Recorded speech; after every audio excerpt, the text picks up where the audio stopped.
మన కన్నీళ్లు మన చేయి తుడుస్తుంది అంటే ఎవరికి ఏ సేవ చేస్తున్నట్టు ఈ అంశం అర్థం కాలేదు కదా.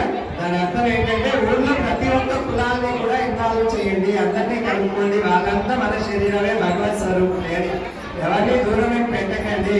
సరే అంతటా దేవుడు ఉన్నాడు ఇందాక మనం చెప్పుకున్నాము.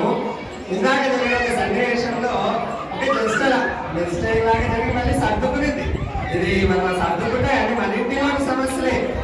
ఎవరెవరు వాళ్ళు ఉమాపతన్న ఈశ్వరమ్మ వాళ్ళు అన్నదమ్ములే వాళ్ళు. నేనుంటే నేనుండను, నువ్వుంటే నేనుండను. చిన్నప్పుడు నువ్వు లేకపోతే నేను లేనురా, నువ్వుంటే నేనుండను, నేనుంటే నువ్వుండను అనే స్థాయికి లేకపోతే రామాయణం ఏం చెప్తాం, అన్నదమ్ములు ఏం చెప్తాం, హిందూ ధర్మం గొప్పదని ఎట్లా చెప్తాం? కుటుంబంలో ఒక తల్లి పుట్టిన ఇద్దరే కలిసి లేనప్పుడు వేరే ఇంటోండి వేరే కుటుంబండి ఎలా కలుపుకొని పోతారు మీరు? అప్పుడు వాడి పక్కన వేరే వాడికి మనం ఒక అవకాశం ఇచ్చినట్టు కదా వీళ్ళు చెప్తారు, కానీ చేసేది ఏం లేదు, అది ఎప్పుడు పూజించడానికే పనికి వస్తుంది తప్ప ఆచరణలో లేదు అని. అలా ఇంకొకరికి వేలెత్తి చూపించేలాగా ఉండకూడదు. మనది ఒక గొప్ప సాంప్రదాయం ఏంటంటే కుటుంబ వ్యవస్థ. ఇంట్లో ఏ తల్లిదండ్రులు ముసలి వాళ్ళు బాధపడే వాళ్ళై ఉండకూడదు. అలా ఉండాలంటే ఆ ఊరికే అరిష్టం. సో ముసలి వాళ్ళను బాగా చూసుకునే పద్ధతి లేదా బాధ్యత పిల్లలకి అది ఎవరు నేర్పాలా? మనమే నేర్పాలి. కుటుంబానికి సంబంధించిన అన్ని విషయాల్లో కానీ అందరినీ కలుపుకొని పోతున్నా ముందుకు వెళ్ళాలని ఆల్రెడీ వెళ్తున్నారు. మళ్ళీ వాళ్ళిద్దరు కలిసే మంగళ వాయిద్యాలు వాయించి అమోఘంగా జరిపించారు.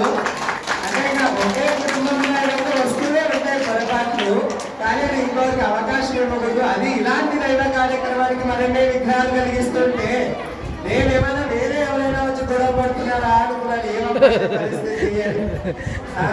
మనవాళ్ళు